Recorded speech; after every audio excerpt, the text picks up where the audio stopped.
আর বলবে ডেকে তাকে, রাজা মশাই ভালোবাসি আমি তোমার মেয়েকে। তাহলে তো ভীষণ বিপদ। এখন কি করে বলে সে আসল কথা, ভেবে ভেবে রাজকুমারীর মনে ব্যথা। এক যে ছিল রাজার কুমার,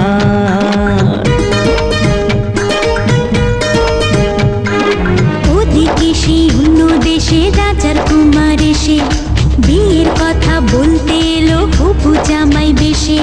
মনের দুঃখে শ্রাবণ এলো রাজকুমারীর চোখে।